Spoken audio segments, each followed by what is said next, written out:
Ассалаумағалейкум. Бүгін біз «Салт дәстүр сөйлейді» деген кітаптан жылқының бірі Қамбар ата туралы айтатын боламыз.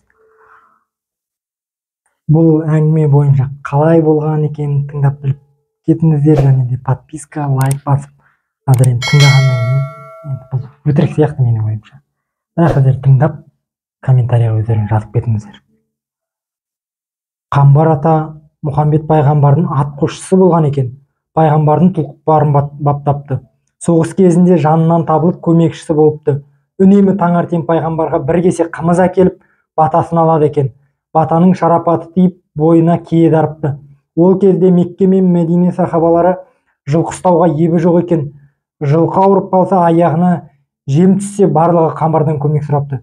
Қамбар ата жылқыны бір көріп басына сипағанда, сал біткен жануарлар шауып кете беріпті дейді. Мәсән, ветеринар болыпты ғой. Бір соғыста пайғамбардың атына оқ тиіп жараланады.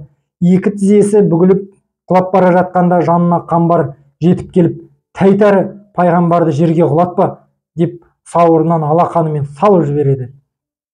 Тұлпар сонда аяғын тез тіктеп алға ұмтылады.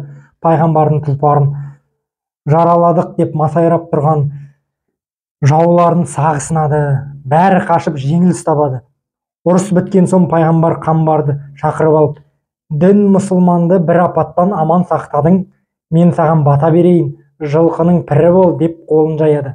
Пайғамбар дұғасы кәміл қабыл болып, Қамбар жылқының піріне айналыпты. Тәңірдің елшісі дүниеден өтерде Қамбарды шақырып алып, өзінің тұлпарын тарту еткен деседі. Қамбардың тегі түркі екен, сақалы қызыл болыпты. Ел оны қызыл сақал Қамбар ата деп атапты. Араб түбегінде ислам берік орныққан соң, ол сайын Сахараға қайтқан деседі. Ел арасында Қамбар атадан төмендегідей медет тілеу, бата беру үлгілері сақталған екен. Осы батаны оқып жіберейік. Жылқы шата Қамбар, жарылқасаң өзіңнен басқа кім бар? Шірендіріп жатқыз, көсілдіріп жүргіз. Жаз жайлауын жаусыз ет, қыс қыстауын қарсыз ет, дүниеде мұңсыз ет, толғатқанның ұл ет, тамызғанның май ет. Бәледен сақта, жәледен сақта, қауіптен сақта, қатерден сақта, түн қатып тұсына шыққаннан сақта, ашыққанды бөріден сақта, аузы қарды ұрдан сақта, күле кіріп күңірене шыққаннан сақта, дос болып қас болғаннан сақта, әзіретті қадірет, шыққаннан тауын биік ет, кімді жарылқасаң, соның қасында ет дейді. Бірақ бұлары білмеймін енді. Сұрағанда Алладан сұраушы еді, Қамбар атадан қалай сұрайды? Білмеймін. Жылқы шата Қамбар, мінгенің жирен шабдар, мыңды айдатып, жүзді байлатса, сенен басқа нем бар? Желің ұзын болсын, ішкенің қымыз болсын, сойғаның құлым болсын, жегенің қазы болсын дейді.